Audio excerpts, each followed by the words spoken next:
and think that the best way to provide best care for patients is spending as much time reading up as much as possible and practicing as much as possible for that one goal.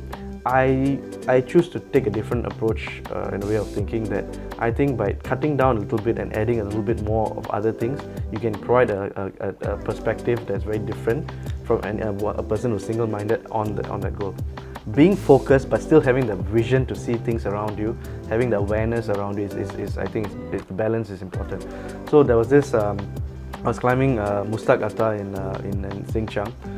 We were climbing and it was bad weather, and there was 3 Belgian climbers who were coming back down. We asked them whether you submitted. They say yes. We say congrats and left. And we were stuck in a whiteout. Weather was bad, and we came back after 2 days of camping at Camp 3 and without the summit.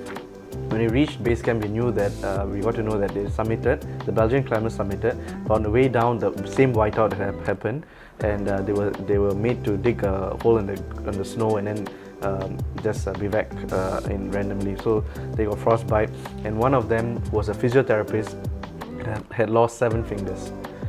They were so focused. This is just a story that you're so focused on the one single goal that you need to reach a summit that you forget to see the big picture. What are you going to do when you go back home? The life that you're to lead.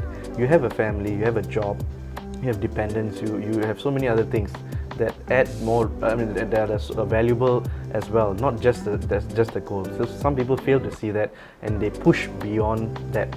So there's a very thin line that you actually have to balance, knowing you have pushed yourself, also knowing yourself so that you don't push yourself too much.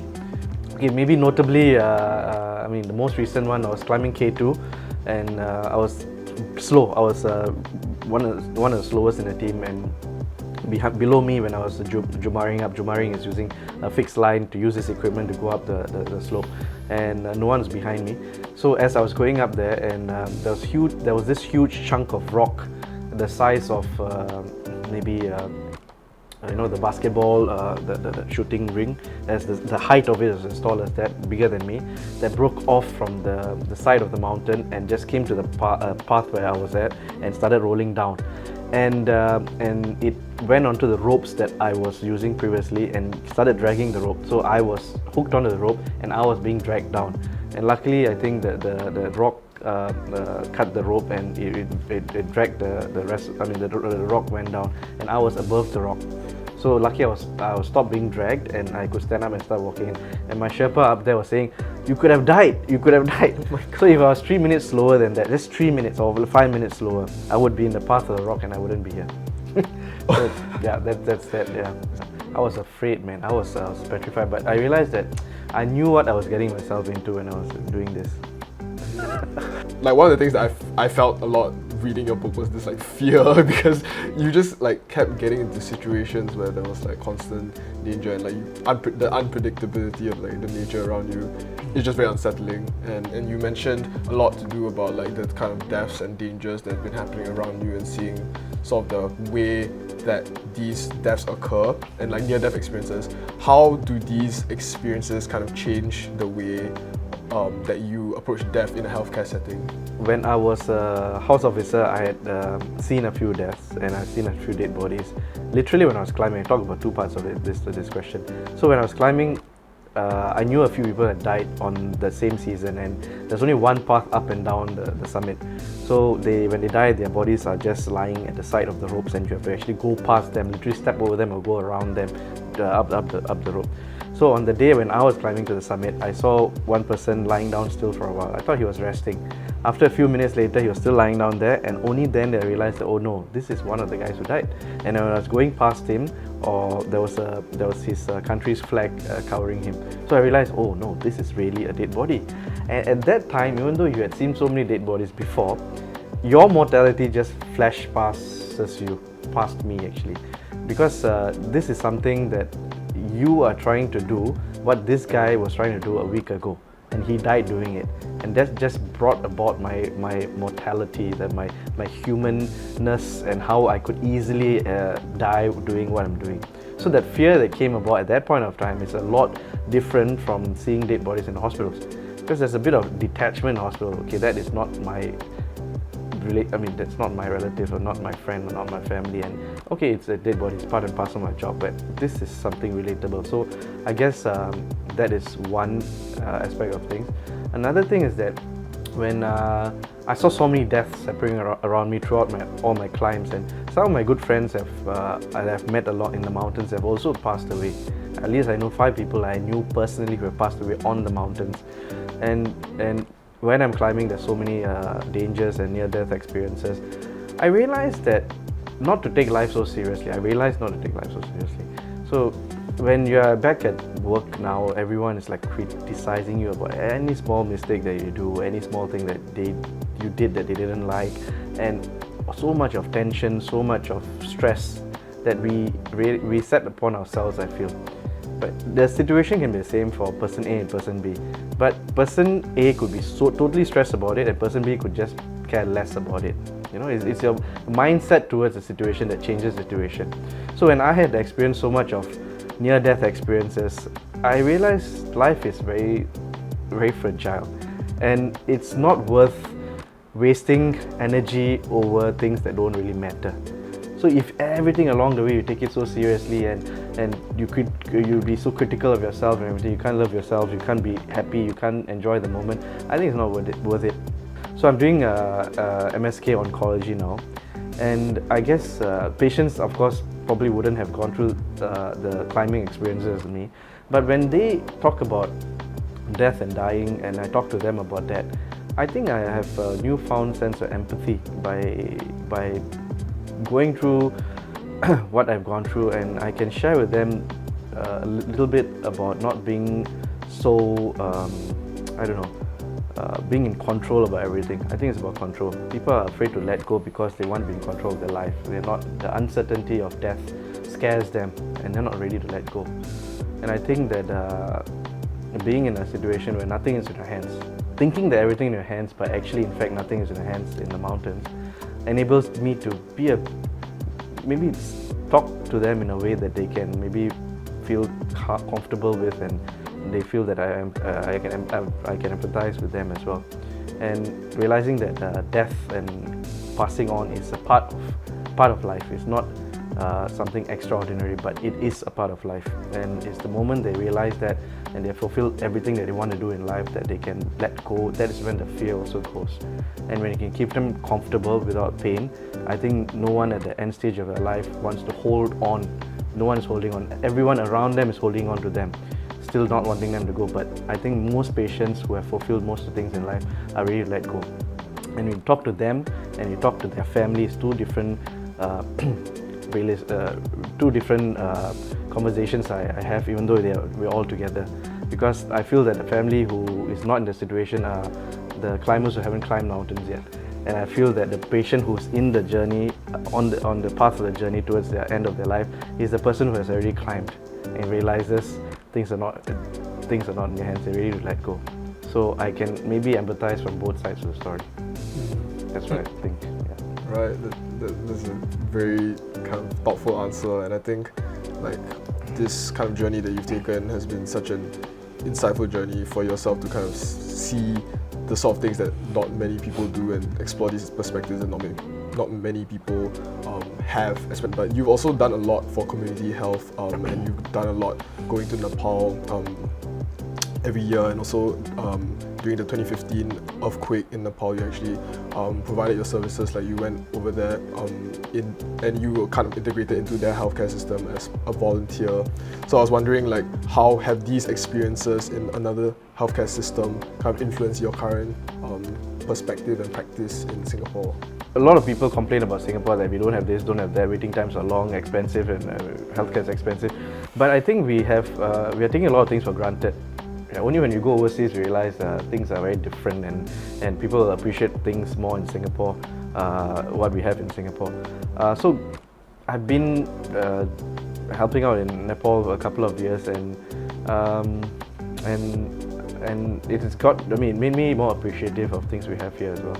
So about earthquake, I just want to share a quick story. So when I was a year 4 resident, orthopedic resident, and I just started, just started being a registrar, and just started operating independently on calls. So we went there to the hospital, and I was introduced by one of our Singaporean counterparts, as me and my colleague were there. So we are Singaporean orthopedic surgeons. So the head of the department started talking to us as though we are consultants. He didn't understand that didn't know we are residents. So he was saying that, oh, okay, so this is what we do, this is what equipment we have, this please make do with this. Okay, then he showed us 2 x-rays. One was a comminuted tibia fracture and one was a comminuted femur fracture. Okay, so which one do you want? Then me and my counterpart, year 4 resident also was like looking at each other, like, what? We haven't even like touched this in Singapore, and then they want us to operate on this. And then we said, oh, I'm sorry if you misunderstood who we were. We are actually residents. Then you could see the look on his face, like, oh. So I was thinking you are a surgeon, you're an orthopedic surgeon. It's like, oh, I didn't know you're residents. But you know, they're still so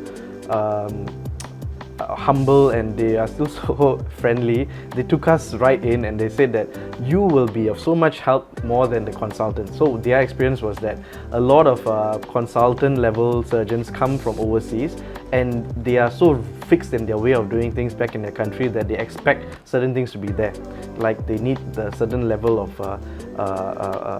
equipment, certain level of competence, and certain equipment they cannot do without it. Even though, you know, they're not flexible. But when he realized we are residents, he was so much happy. After the O and the face dropped for a while, then he became very happy that finally they could stop closing skin. You know, the skin closure can be done by us. They can just fix the thing, and then we could spend the next half an hour closing, and then they could go and have a snooze for a while, because they hadn't gone back to their homes for over a month. You know, like the whole month after the earthquake, they hadn't gone back home. They were in the hospital, in the operation theatre, and they just slept for like a couple of hours, 4 hours, 5 hours every day. And they wake up and they operate until like 10 p.m. They wake up, operate at 7 a.m. and then and the nurses will make food for them, and then they just operate and they go to sleep over it. So that moments that we were there, just closing up the skin, doing some traction for them, helping them with putting some screws in, was so much relief for them. And they said that the amount of help that we provided was a lot more than the consultant. So that was an interesting experience. So the adaptability, you were talking about how is it different working in an environment. Everyone performs the surgeries to the same level, international standards, but the adaptability that they have is and the flexibility they have is unprecedented. In times of limited resources and large load, and you need to actually get clear cases. In Singapore, the way we are trained maybe limits us to a certain way of thinking, because that's the only thing we have been going through. But getting exposure from working other places just expands your mind, and I encourage people to travel. I mean, travel, even if you don't get to work in places, travel and maybe live in a place for about a week or 2 weeks or a month or longer if possible. Then you realize and appreciate certain things we have, and you also appreciate certain things that we don't have. And it's never like shouldn't be like our healthcare is like better, or their healthcare system is better. It's more like learn what's good and leave what's bad, and bring back what you think can make a better change. And I think for you, like, you also actually had this opportunity to kind of contribute in your own way to the communities in Nepal, like in different villages such as like Fort Sian, like Gorkha. Could you tell us more about these experiences that you've had contributing to these like a little bit like different community than like what you usually see in Singapore? So when I climbed mountains, I realized this population of Sherpas. They are the superheroes who live in Nepal, who allow and enable about 90-95% of foreign climbers to reach the summits of the mountains. But very little credit was going to them. It's always when the foreign climbers summit the Himalayas, they say that I did this, I conquered this, I achieved this. But not much mention was going to the Sherpas. When I was there, interacted with these very humble superheroes, they were saying that they still needed healthcare help, they still needed some help with education in that region. So I was thinking, why not I put my passion of medicine and the passion of mountaineering together and help them in whatever way. Help the guys who enabled me to achieve my dreams, and help whatever way I can through my passion of medicine as well. So I started wrecking the place, the villages when I went there for my mountaineering trips, found out what they needed, found out the healthcare system, how it worked, linked up with the local doctor there. And before I climbed Everest, I was there for a month setting up, refurbishing a clinic and running it, and my girlfriend then came over and took over the clinic for 2 months while I was climbing Everest.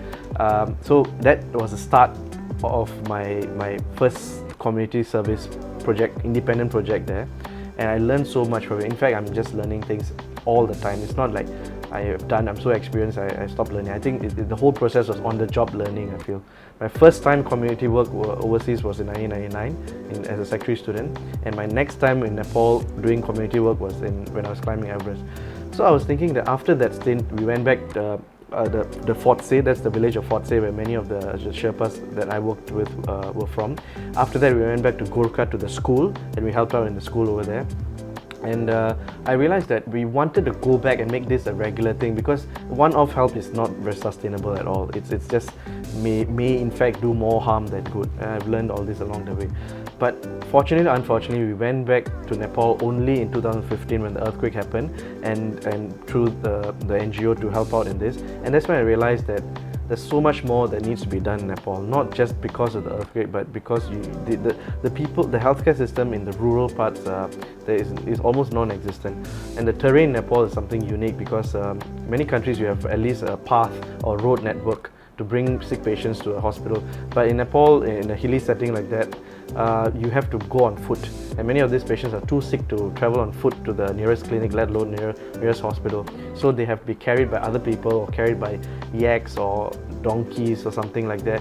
And those who can't afford that will wait in their villages to either get better, or they will just wait and they perish. So that was a system there, and that's what we wanted to improve.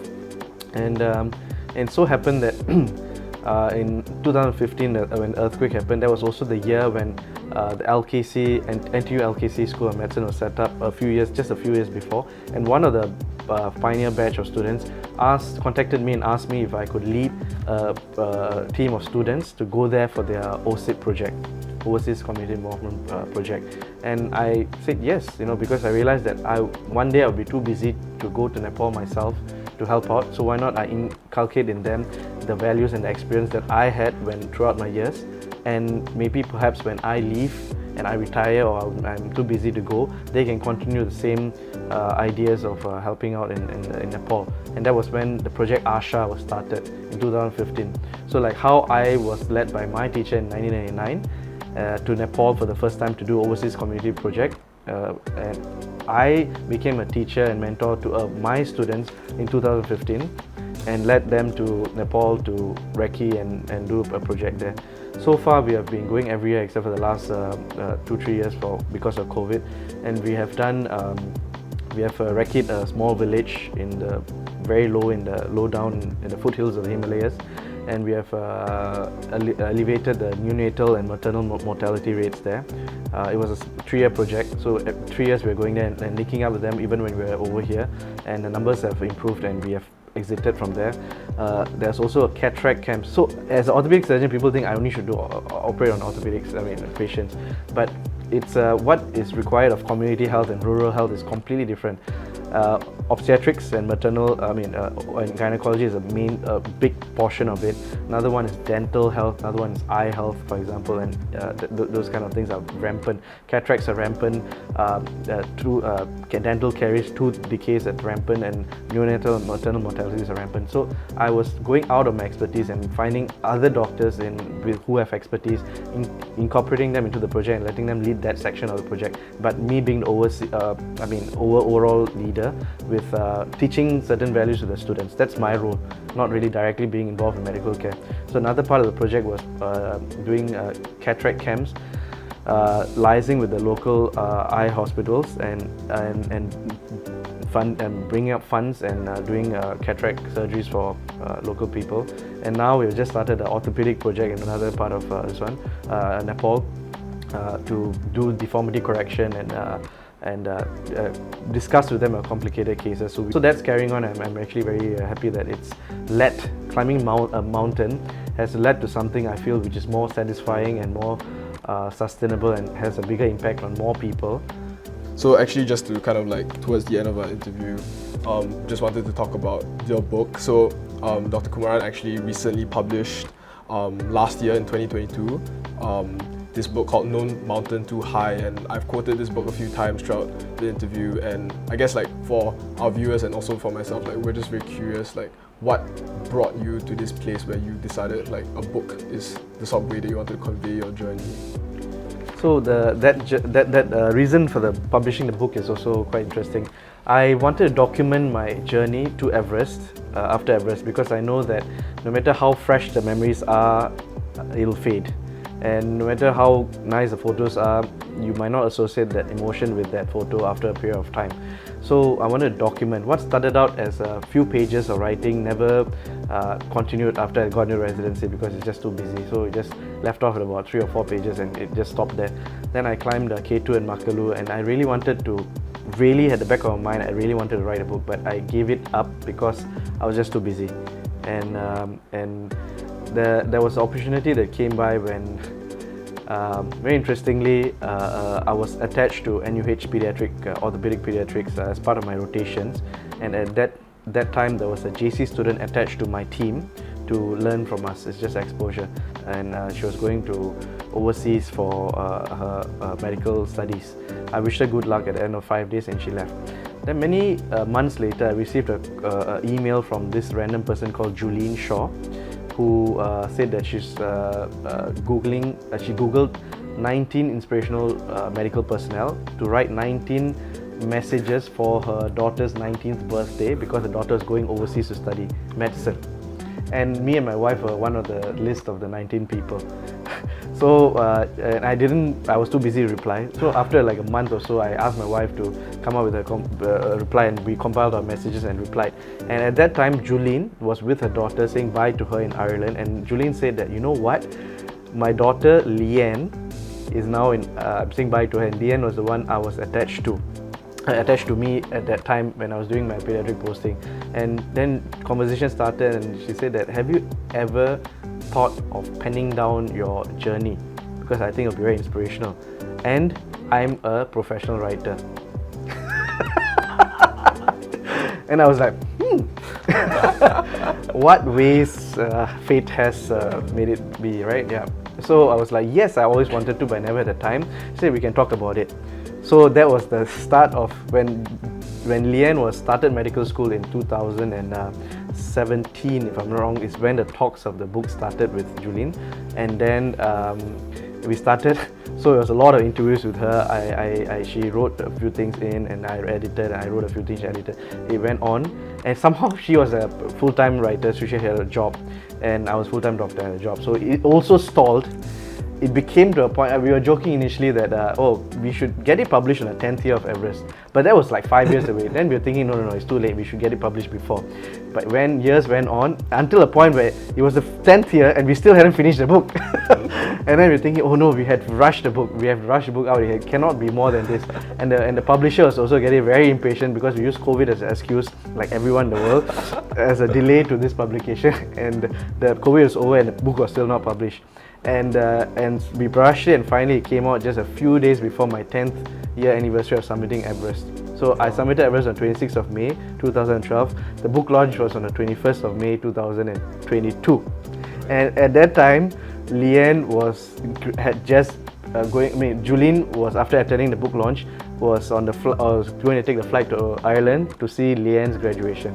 5 years of medical school, 5 years it took to publish the book. God, yeah. So what started off as me wanting to document my entire journey, a lot more richness was added to the book because of the writer's professionalism, and we ding dong here and there, and then we got things collaborated and we got things written, and she was without her and the twist of fate, this book wouldn't be. If you guys want to, self publicity here, please go and get the book. It's at Kinokuniya. You can get it from Amazon. No mountain too high. Lots of pictures. Those who like looking at pictures but no time to read, go and look at the pictures. Yeah, it's a great book, and like it really feels like when you publish it like in 2022, like the kind of natural combination of all the things that you have gone through, the story that you want to be told. Like, I mean, it's been quite a journey, and this whole interview has been a journey for us, like listening in and like the viewers. And I guess like just like to end off the interview, like just wanted to ask like what's next for you after this journey? What's next? I am actually leaving for my fellowship in 3 weeks' time to the UK for a year. I just had a second child a month ago, So, Congratulations. thank you. So it's never the end, it's just the beginning of a new journey. So there's lots to look forward to, and I'm looking forward to spending a lot of time with my family. They are coming over after a while, and coming back with knowledge and more wisdom, and hopefully I'm a better person, as a better doctor, a better father, a better husband, and to give back to whatever people or situations that I get to meet. So that's I think my goal in life. I might not be the best, but I hope to be the best that I can be through my experiences that I've gained. Yeah. Thank you so much for the inspirational interview, and yeah, we hope our listeners, our viewers, will kind of learn a lot from your inspiring journey, and we just thank you once again for taking the time to spend this time with us. Thank you very much for having me. I enjoyed myself a lot. Yeah. Thank you.